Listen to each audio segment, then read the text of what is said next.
नमस्कार विद्यार्थियों, डिजिटल शिक्षा के क्षेत्र में ऑनलाइन यूट्यूब प्लेटफॉर्म पर आपका स्वागत है। आज हम बीएससी फर्स्ट ईयर जूलॉजी का एक टॉपिक पर डिस्कस करेंगे। तो आपको पता है बीएससी फर्स्ट ईयर जूलॉजी से संबंधित अपनी जो 3 बुकें हैं, यानी बीएससी फर्स्ट ईयर जूलॉजी से संबंधित जो अपनी तीनों बुकें हैं, उनमें से एक पार्ट है साइकोलॉजी या सेल बायोलॉजी। सेल बायोलॉजी, कोशिका विज्ञान। कोशिका विज्ञान का एक बहुत ही महत्वपूर्ण टॉपिक है, पर डिस्कस करेंगे। तो पहले हम देखते हैं इसकी परिभाषा क्या है, इसकी डेफिनेशन क्या है कोशिका की। तो कोशिका की डेफिनेशन देखें, अपनी इसकी परिभाषा देखें। तो आपको पता है सजीवों की संरचनात्मक और क्रियात्मक इकाई को कोशिका कहते हैं। यानी सजीवों की जो संरचनात्मक और क्रियात्मक इकाई है वही कोशिका कहलाएगी। अब हम कोशिका को इस प्रकार से भी समझ सकते हैं, यानी सेल को हम इस प्रकार से भी समझ सकते हैं कि जैसे एक कमरे के अंदर एक कमरे ईंटों से मिलकर बना होता है, उस एक ईंट को हम एक यूनिट के रूप में मतलब कल्पना कर सकते हैं। एक ईंट है वो एक छोटे से रेत के कण से मिलकर बनी होती है, तो एक रेत का कण है वो उस ईंट के लिए एक यूनिट के रूप में कार्य करेगा। तो ये सेल की डेफिनेशन है। सेल की डेफिनेशन के बाद में हम देखते हैं इसकी खोज किसने की थी, यानी कोशिका की खोज किसने की थी। कोशिका की खोज, तो कोशिका की खोज 1665 ईस्वी में 1665 ईस्वी में रॉबर्ट हुक ने की।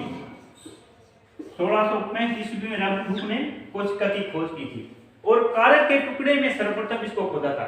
तो सर्वप्रथम रॉबर्ट हुक ने जब कारक के टुकड़े में सर्वप्रथम इसको खोदा था, तो उनको मधुमक्खी के छत्ते में जिस प्रकार से प्रकोष्ठ दिखाई देते हैं, ठीक वैसे ही दिखाई दिए थे। यानी इस प्रकार से, यानी जैसे मधुमक्खी की छत्ते में एक प्रकोष्ठ दिखाई देते हैं, ये इस प्रकार से, ये इस प्रकार से, तो ये प्रकोष्ठ इस प्रकार से इसको दिखाई दिए थे। और इन प्रकोष्ठों को रॉबर्ट हुक ने इनको सेलुला नाम दिया। सेलुला नाम दिया, सेलुला। अब इस सेलुला शब्द से ही सेल का गठन हुआ है। इस सेलुला शब्द से ही सेल का गठन हुआ है। तो इस प्रकार से हमें इस कोशिका की खोज और इसके जो इस शब्द के बारे में अपने पढ़ा। आगे हम नेक्स्ट देखते हैं कि कोशिका की खोज के बाद में इसकी कोशिका सिद्धांत किसने दिया था।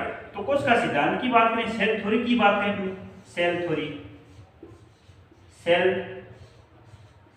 थ्योरी की बात करें, तो सेल थ्योरी एम स्लाइडन और टी सवान ने दी। तो ये कोशिका थ्योरी या सेल थ्योरी की बात है। अब कोशिका थ्योरी या सेल थ्योरी की बात करें, तो जैसे प्रत्येक जीव का शरीर कोशिकाओं से मिलकर बना होता है। सजीव या निर्जीव कोशिकाओं शरीर की संरचनात्मक और क्रियात्मक इकाई होती है। यानी कोशिकाओं का शरीर, सजीवों का शरीर कोशिकाओं से मिलकर बना होता है, और कोशिका सजीवों की संरचनात्मक और क्रियात्मक इकाई है। और रॉबर्ट आधुनिक कोशिका सिद्धांत की बात करें, तो नगेली आधुनिक कोशिका सिद्धांत की बात करें, तो नगेली और रुडोल्फ विर्चो, यानी आधुनिक कोशिका सिद्धांत नगेली और रुडोल्फ विर्चो ने दिया था। तो इस प्रकार से ये सेल थ्योरी है। और इन्होंने संयुक्त रूप से अपने कोशिका सिद्धांत की बात करें, तो इस प्रकार से रह गई। सजीव का शरीर कोशिकाओं से मिलकर बना होता है, सेल से मिलकर बना होता है, चाहे प्लांट है चाहे एनिमल है। कोशिका सजीवों की संरचनात्मक और क्रियात्मक इकाई है, यानी structural and functional unit is called cell. कोशिका, नई कोशिका का निर्माण पूर्ववर्ती कोशिका से होता है। यानी नई कोशिका का निर्माण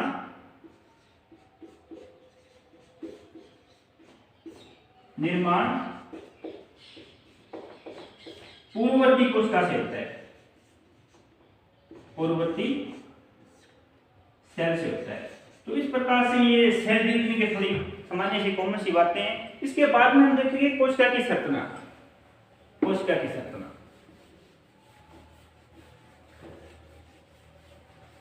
तो कोशिका की संरचना हम एक डायग्राम के माध्यम से देखेंगे।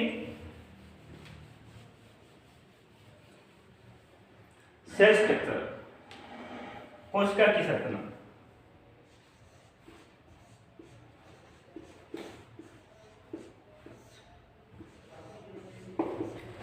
कोशिका की संरचना जैसे आपको पता है ये कोशिका भित्ति होती है, ये कोशिका भित्ति होती है, इसे सेल वॉल कहते हैं। एक सामान्य कोशिका की संरचना की बात करें यानी प्लांट और एनिमल सेल में कोशिका अलग अलग प्रकार की होती है, लेकिन एक सामान्य कोशिका कॉमन कोशिका होती है, उसकी बात करें तो ये कोशिका या सेल वॉल होंगी। Cell wall, cell wall, cell wall के आप नीचे देखते हो ये सेल मेम्ब्रेन होती है। सेल मेम्ब्रेन जो कोशिका द्रव्य है उसको घेरे रहती है। Cell membrane, cell membrane, cell membrane कोशिका द्रव्य को घेरती है, कोशिका झिल्ली कहते हैं। अब बीच में आपको पता है ये इसके कोशिका द्रव्य होगा, साइटोप्लाज्म बोलते हैं इसके। ये साइटोप्लाज्म है, साइटोप्लाज्म कोशिका द्रव्य है। अब कोशिका के बीच में आपको पता है केंद्रक होता है, ये केंद्रक है इसके, ये केंद्रक है इसके। और केंद्र के बाहर आप देखते हो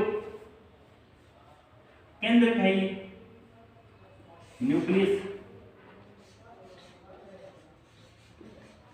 न्यूक्लियस या केंद्रक बोलते हैं इसमें। केंद्र के अंदर आप देखते हो न्यूक्लियोल्स या केंद्रिका होती है, न्यूक्लियोल्स या केंद्रिका। और केंद्रिका में क्रोमेटिन पदार्थ बिखरा रहता है, क्रोमेटिन पदार्थ, क्रोमेटिन, क्रोमेटिन पदार्थ बिखरा रहता है। और केंद्र के अंदर जो द्रव्य पदार्थ होता है उसे न्यूक्लियोप्लाज्म कहते हैं या कोशिका द्रव्य कहते हैं। न्यूक्लियोप्लाज्म या कोशिका द्रव्य, सॉरी केंद्रक द्रव्य, केंद्रक द्रव्य यानी केंद्र के अंदर जो पदार्थ होता है उसे केंद्रक द्रव्य कहते हैं, केंद्रक द्रव्य। और केंद्र के बाहर आप देखते हो कि एंडोप्लाज्मिक रेटिकुलम लगी होती है यहां पर ऐसे। केंद्र के बाहर एंडोप्लाज्मिक रेटिकुलम होती है,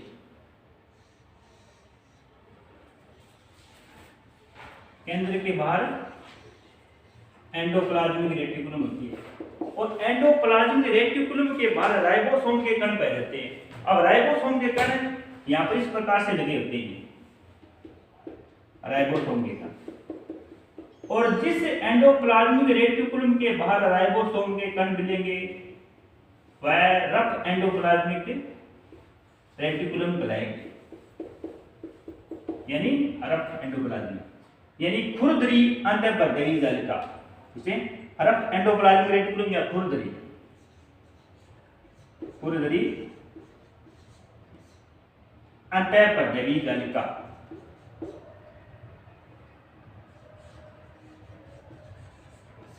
खुरदरी अंतःपरदेवी जालिका। और जिस एंडोप्लाज्मिक रेटिकुलम के बाहर चिकनी सतह पाई जाती है वह एंडोप्लाज्मिक रेटिकुलम जिसके बाहर उसकी सरफेस है वो बिल्कुल चिकनी होती है, तो वो होती है स्मूथ एंडोप्लाज्मिक रेटिकुलम, यानी चिकनी एंडोप्लाज्मिक रेटिकुलम या स्मूथ एंडोप्लाज्मिक रेटिकुलम। हम इसको इस प्रकार से लिख सकते हैं smooth, smooth endoplasmic reticulum, endo plasmic reticulum, reticulum. तो ये स्मूथ एंडोप्लाज्मिक रेटिकुलम होगी। अब हम देखते हैं कि कोशिका के अंदर यहाँ पर जगह जगह पर माइटोकॉन्ड्रिया बिखरे रहते हैं, माइटोकॉन्ड्रिया। माइटोकॉन्ड्रिया आपको पता है, इसे ऊर्जा ग्रह भी कहते हैं कोशिका का। ये माइटोकॉन्ड्रिया जगह जगह बिखरे रहते हैं, माइटोकॉन्ड्रिया बिखरे रहते हैं, ऊर्जा ग्रह भी कहते हैं इसे। अब कोशिका के अंदर आप देखते हो कि वेसिकल्स भी बिखरी रहती है, इसे रिक्टिकाएं कहते हैं, वेसिकल्स, वेसिकल या रिक्टिकाएं जगह जगह पर वेसिकल्स।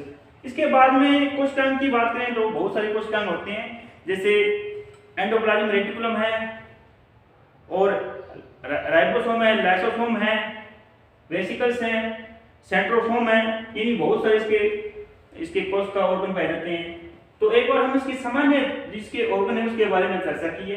तो आगे हम इसके देखते हैं कि सेल के जो पार्ट्स हैं, यानी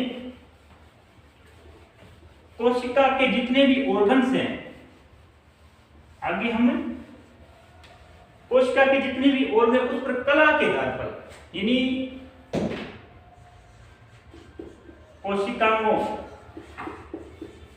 कोशिकाओं का कला के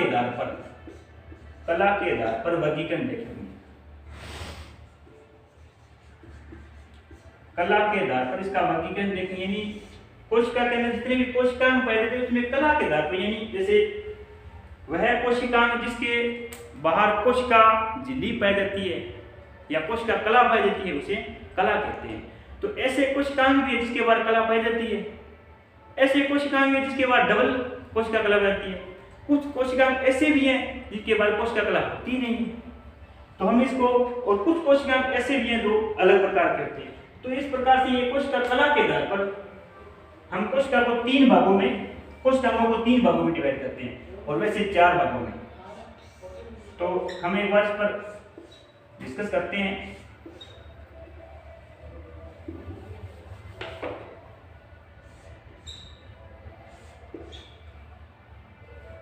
एक बार हम इस पर डिस्कस करते हैं। तो एकल कला वाले यानी सिंगल मेम्ब्रेन एकल कला वाले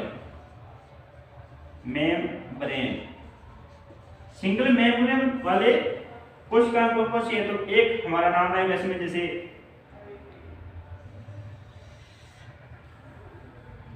लाइसोसोम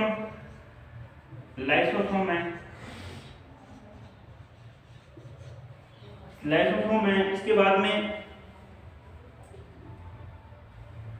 सेंट्रोसोम है, लाइसोसोम है। अब डबल मेम्ब्रेन वाले देखते हैं। डबल मेम्ब्रेन 2 है, जैसे प्लास्टिड है और माइटोकॉन्ड्रिया है।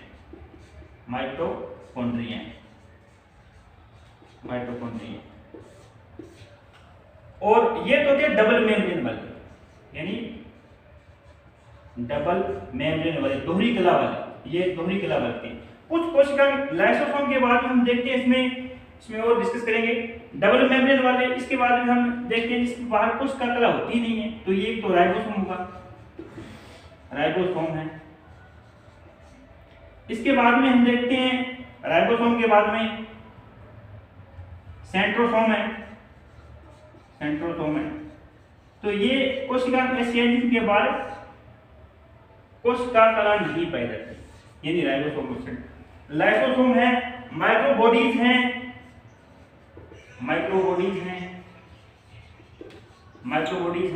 लाइसोसोम माइक्रोबॉडीज है। इसके अलावा हम देखते हैं कि एंडोप्लाज्म रेटिकुलम है और गोल्जिकाएं हैं, गोल्जी बॉडी। तो इस प्रकार से हम कोशिका के बाहर जो कला पाई जाती है उसके आधार पर हम इसको सेल ऑर्गन को 3 भागों में डिवाइड करते हैं। एक तो वो जिनके बाद सेल मेम्ब्रेन सिंगल पाई जाती है, तो वो ये है, जैसे लाइसोसोम है, माइक्रोबॉडीज हैं, एंडोप्लाज्म रेटिकुलम है और गोल्जिके हैं। इसके बाद में डबल यानी दोहरी झिल्ली वाले कोशिकाएं, तो ये प्लास्टिड है और माइटोकॉन्ड्रिया है। इसके अलावा जिसके बाद कोई कोशिका कला नहीं पाई जाती, तो ये राइबोसोम है और सेंट्रोसोम है। तो आज के लिए हमारा इतना ही। तो कल हम इन कोशिकांगों के बारे में विस्तार से पढ़ेंगे, जैसे जो नेक्स्ट वीडियो होंगे। तब तक के लिए धन्यवाद, जय हिंद।